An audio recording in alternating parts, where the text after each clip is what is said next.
Taking a Walk. Welcome to Taking a Walk. I'm Buzz Knight. My guests today are two of the most celebrated guitarists in rock history. And for the first time ever, they've made it official. Joe Satriani and Steve Vai are SatchVai, and they're bringing their Surfin' with the Hydra tour across America this spring. Their new single, Dancing, is out now, and a full album is on the way. And Joe and Steve are next on Taking a Walk. Well, Steve Vai and Joe Satriani, you guys have been orbiting each other for decades. You've been collaborators, fellow travelers.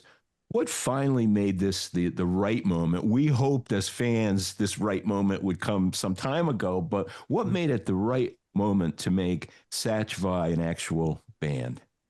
Go for it, Joe. You know, Steve? Yeah. Well, the stars aligned. Yeah. It was really quite accidental.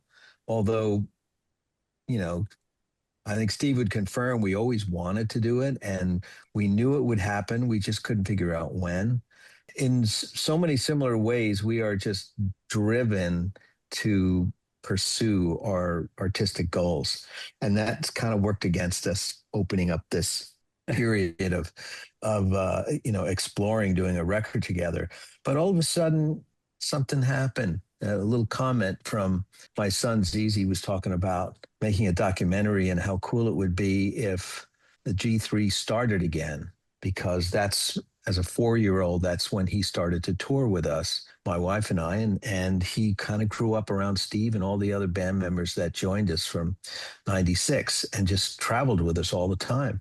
And so he was beginning to make this documentary about that, his life growing up with the strangest bunch of dudes ever, right? And then he mentioned, like, it'd be great if you guys got together again and did like a concert. And then that turned into, wouldn't it be great if you did a tour? And wouldn't it be great if, you kept the tour going? And wouldn't it be great if you had a track? And somebody said, why don't you guys do an album? We were like, oh, I guess that moment has arrived. Yeah. And it did. And even though the crazy thing is that it was the worst time, because we both took on these outside gigs that were going to drive us crazy, make us happy, but drive us crazy with, our schedules. And somehow we just expanded the time element so that we would have double the amount of time to work. I don't know how we did it, to tell you the truth. I think Steve and I have been thinking about that last couple of days as we finished the record. We're wondering, like, how did we get this done? It's like don't blink. I think Joe's right on it, but it was always something at the back of our minds, and we've had a lot of great experiences together on stage and recording, live stuff. I think it was just inevitable. And then the cooperative components just came right together. It was easy peasy. There wasn't anything in the way. It felt simple enough and organic, and it moved quick, quick but slow. Because when you make a record, conventionally you get a bunch of guys together, you work out the songs, you go in the studio, you lay tracks or however. But this day and age, and as Joe was mentioning, we were both kind of first navigating our solo records, because we both had released records, and you have to go out and tour that. So we're both out doing our solo world tours, and then right into that was the G3, and then a Joe Satriani, Steve Vai tour with 2 bands. And then as Joe mentioned, the pieces just started falling together. And for Joe and I, it was just easy, because it just happened. And we're very happy. And it was funny because we just finished mastering the record. And making the record, when you're making a record, you're in it and you're being, you're very forensic and critical. And it's hard to get as they say, a 30,000-foot view until you can't do anything anymore because it's done. And you've gone through 17 songs and whittled it down to 10, and I mean, I know for me, and I kind of feel it might have been the same for Joe. You can only act in the minute with what's in front of you, and then before you know it, you've done that so many times, you've completed something, and you're like, wow, there it is. And that's Yeah, kind of how I feel about this record. yeah. Congratulations on it. Dancing is loose and playful. Um, it's wonderful. Is that intentional? Is that a different musical headspace that you guys found? Did that come out of the environment of the studio? Talk about that. Yeah, Steve, you should tell them how we got to that song. Well, Joe and I, we have particular similarities. If you're an unknown, you're watching us play guitar. So, they kind of are in the same playground, you know. But our solo music, you could hear things that are representative of similarities, but our musical ears are different. Joe usually very solid, a little more simplistic than the kinds of things I do. I'm very quirky, and sometimes I reach for complex things. I don't know why. It's just in my To my say the least. to say To the say least, the least. yeah. Every night when I walk up to the hydra, I'd say, "Why are you like the way you are?" But I heard this song, and it was a Paolo Conte song, and for some silly reason, it just stuck with me, and I carried it around since the '80s because for some reason, heard it in the back of my mind as a guitar duo because it's so unexpected, and I like unexpected, you know. So I carried it around, and when the opportunity came up to start writing with Joe, we were submitting stuff, and I had it, and I thought, well, I'd give it a shot, see what he says, And but I knew it was a stretch, you know. But Joe wrote back a really funny email that said, "I have no idea what I'm going to play on this, but I trust your insanity." So we, kind of built the track, and I love the way it came out. It's different, and we actually have another song. It's called Mayhem, and it's really a great, straight ahead, high energy, beautiful power rock guitar instrumental piece with a totally inspired melody. And you'd think, well, let's go with that. And we had released two singles, "The Sea of Emotion," which is very accessible, it has a little bit of quirk in it, but very accessible. And then "I Want to Play My Guitar," which is like as really straight ahead as you can get. So Joe and I weren't really sure, what we should release for the next single because there was options. So we brought in the professionals, the label, and we said, well, here they are. What do you think? And they do that all day. They know what is. They can help. If you got a good label with inspired A&R people, they have good instincts, and they suggested we go with dancing. Yeah. Awesome. Great story. Great behind the scenes story. So Kenny Aronoff, Marco Mendoza, Pete Thorne, pretty serious lineup. How did those pieces come together, and what does that chemistry feel like on stage? Oh, fantastic. I mean, I've been playing with Kenny for quite a while, and I'm still playing with him this week in another band, right? Kenny brings an enormous amount of positive driving energy that it's like even though I don't surf, I imagine if I was a surfer and the perfect wave came along, I'd say, man, all I have to do is get up on my board and let this thing carry me right to the shore. And that's kind of like what it's like. It's as soon as he counts it off, I know I'm in these incredible hands, that the drive, the timing, the finessing, the groove, all of it is just going to be great. And all I have to do is sort of ride that wave with him. And he does that for every song in such a unique way. And then, of course, there's offstage, where he is just the greatest human being. and one of the funniest guys you'd ever want to travel with. So, you know, pro top to bottom, working with Kenny is really amazing. Um, I think we started putting together the idea for the album band and the touring bands kind of independently. I think Steve and I had a conversation where we thought, well, we've got these two live bands, but when we go to do the record, how are we going to choose which band to use? And then we thought, well, let's not. Let's just bring in different drummers and bass players, keyboard players if we need them, and just make the record full of really interesting players who we think are going to enhance the songs. And it's an eclectic album. You know, as Steve was pointing out, it goes from I want to play my guitar to dancing, and there's even weirder stuff on the album. So there's no point trying to make one rhythm section go through all those changes when you can invite people with special talents, you know. We also had to make a decision about who that other person was going to be that was going to have to handle all the guitar parts that Steve and I can't play when we're busy doing melodies and solos. And are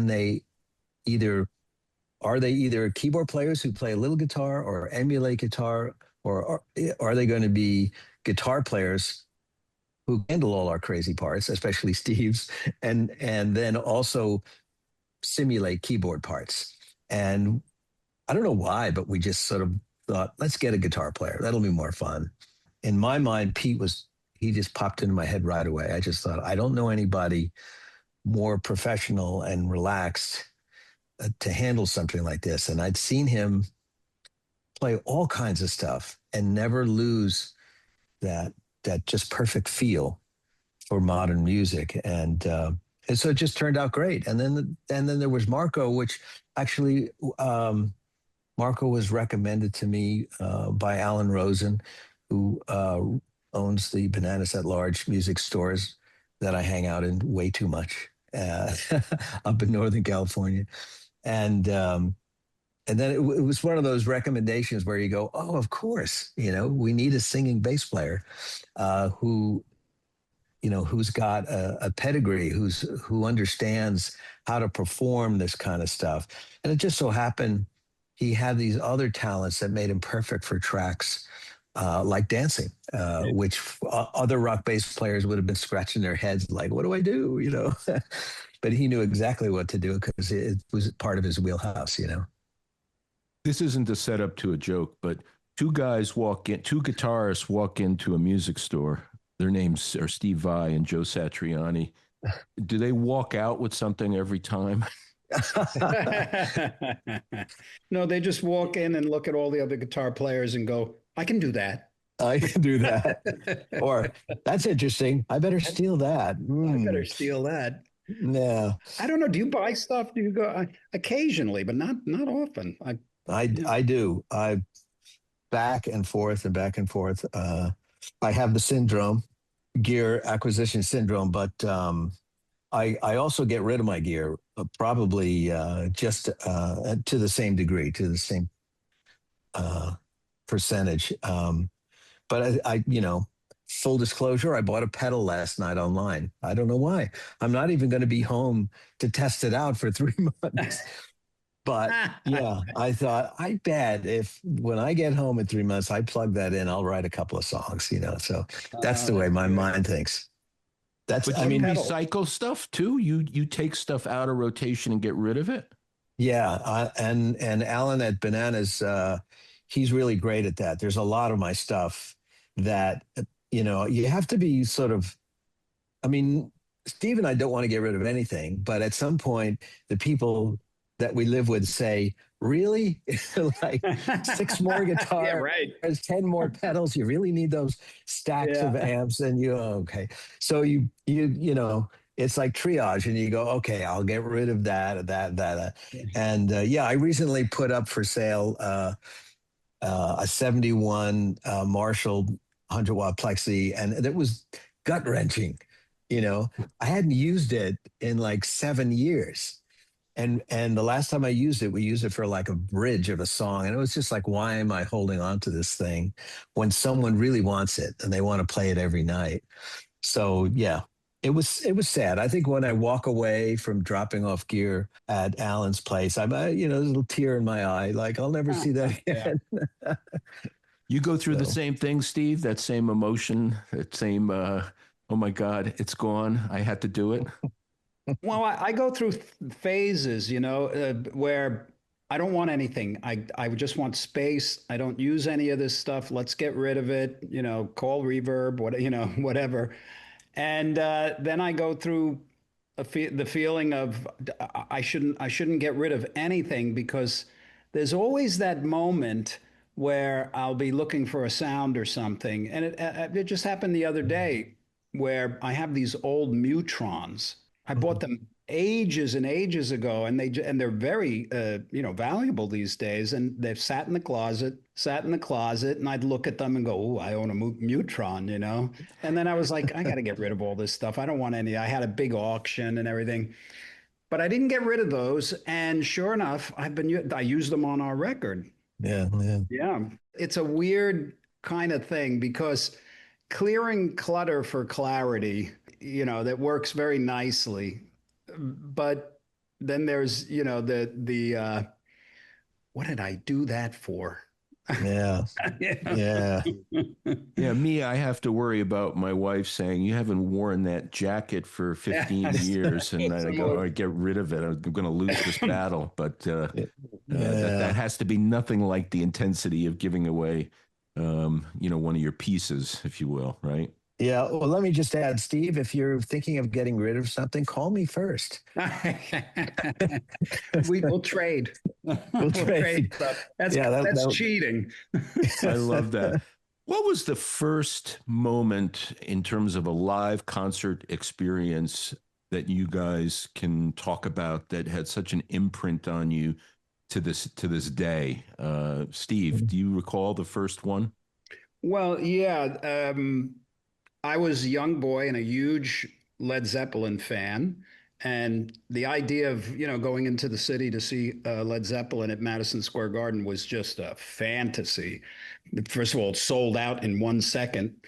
And oddly enough, in my town, this guy pulled into a gas station that was part of the crew.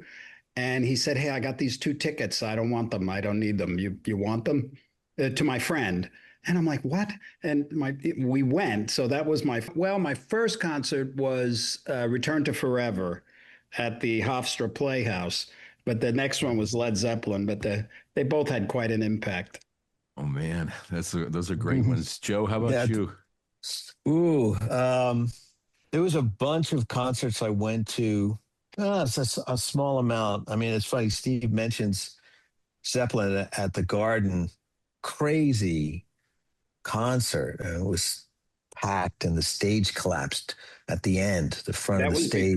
That was the year before. But you had gone to that one. Yeah, and it was insane because it was such a magical concert. It was when you're a kid and you're at an event. The event is just as important as what the people are doing on stage, because you're kind of with your tribe, and when you're 14, 15 years old, it's very important that you get to gather with your tribe. Yeah.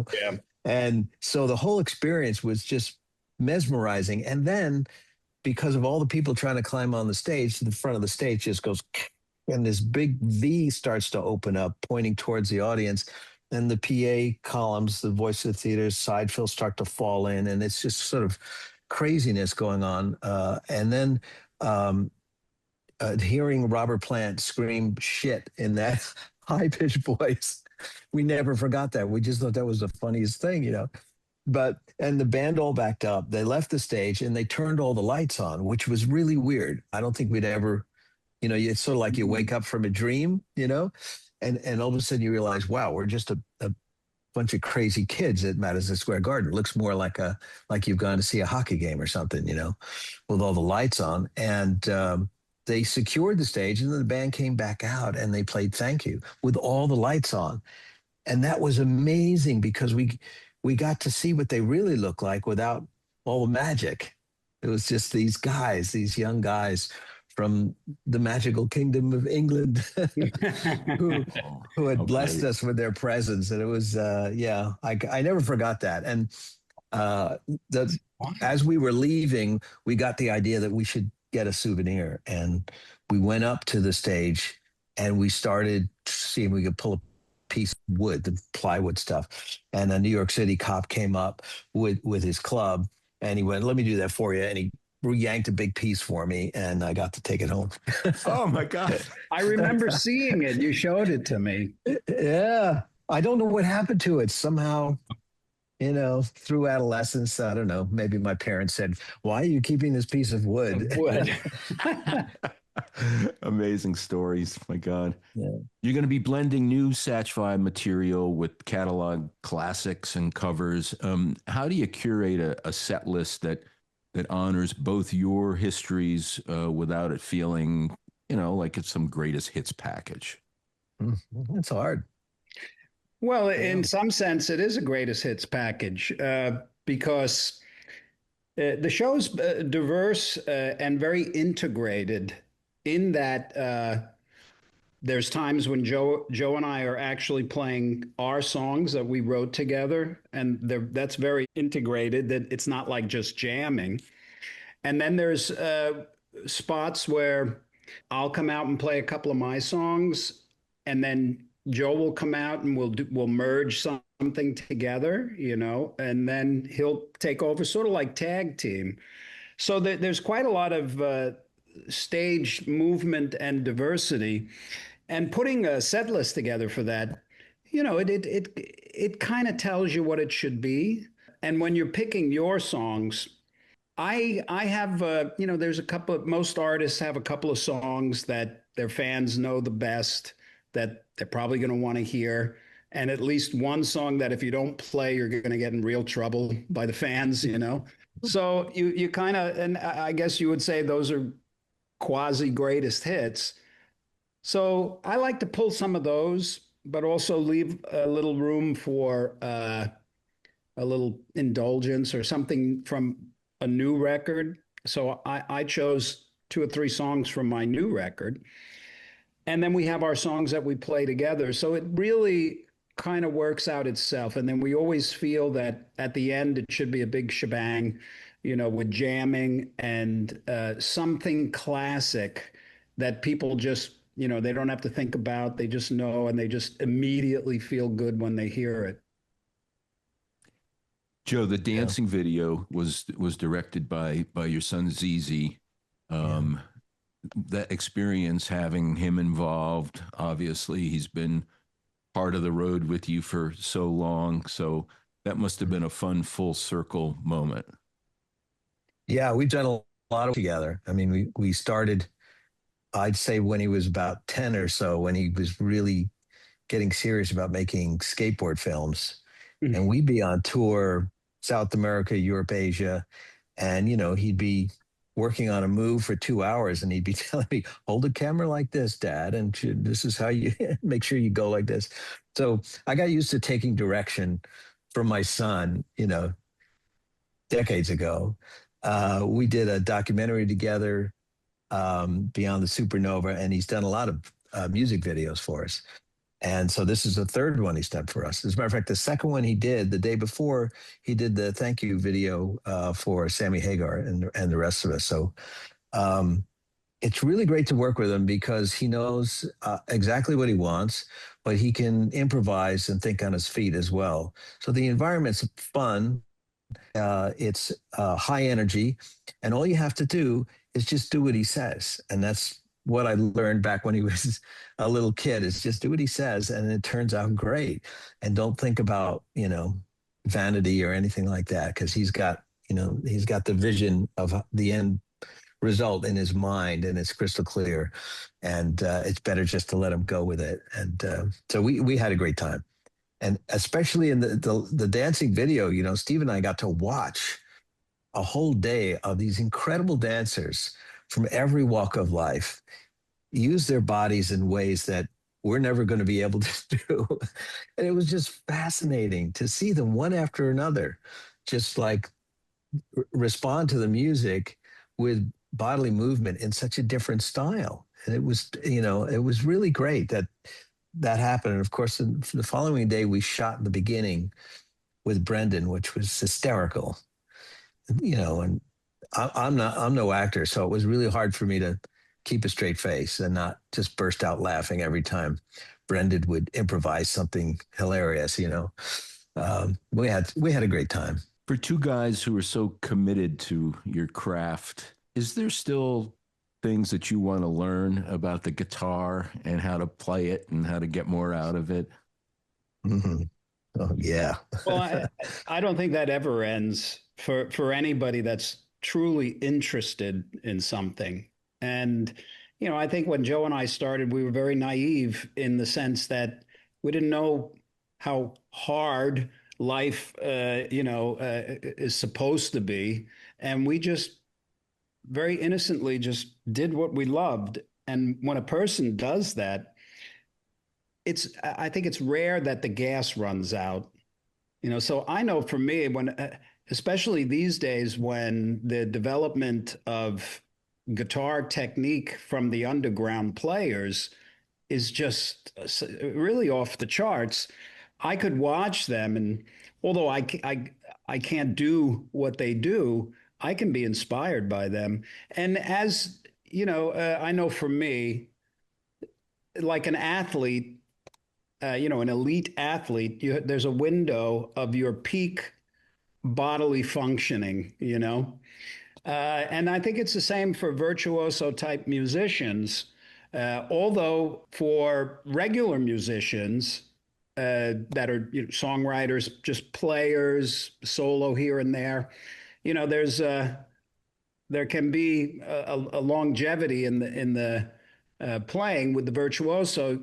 You have to adjust and move on at times, as the apparatus starts to slow down a bit. But in an odd way, it's actually a blessing for me, because I used to play fast a lot of the time. And you just get bored of it, and you really start searching. The search for meaningful note after notes and phrasing and quirky little touches to the note, it's endless and it's interesting. So I don't think that never goes away. And you don't really need to be a virtuoso to manipulate the notes into something meaningful. Yeah. Your question reminds me of something that happened backstage the other night. We were just in the tuning room where we just mess around and get ready for the show. And for some reason, I started Creeping by Stevie Wonder. And Greg picked up on it, and he knew the song. And we started talking about it. And Kenny was like, "Oh, I love that song." And I relayed the story to Greg that when first time I heard that song and the chorus came, that it kind of changed my life, because I thought, you can do that, like in the first two chords of a chorus, you can create that weird movement. And because it went against everything that Steve and I were learning from Bill Westcott at Carr Place High School about music theory and, no parallel fifths and all this kind of stuff. And all of a sudden there's Stevie Wonder, just beautiful, beautiful song. And he's doing the exact wrong thing. And it sounds magical. And it kind of reminded me of those moments where you're not expecting to get this beautiful eye-opening moment when you're just casually listening to some music. And back then it was just, Stevie Wonder was one of those artists that, my siblings and my parents would listen to. It was one of those few artists that everybody in the house would listen to. And these days, as Steve was saying, you can watch on social media just amazing players from around the world in every style. And at one point you're going to go, wow, you mean you can do that with a guitar? Yeah. And it's inspiring. And you may not be able to do it, but it may be just a stepping stone to something that maybe they didn't think of, but they play a part in inspiring you to take it a step further, maybe in a slightly different direction, you know? So, in closing, since we call this podcast Taking a Walk, I have to ask you the signature question, which is, if you could take a walk with someone living or dead, who would you take a walk with, and where would you take that walk? And more than one answer is allowed if you'd like. But who wants to dive into that lovely question?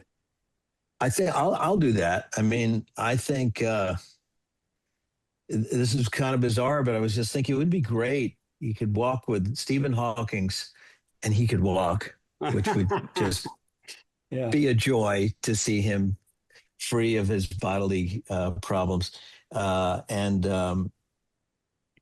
perhaps on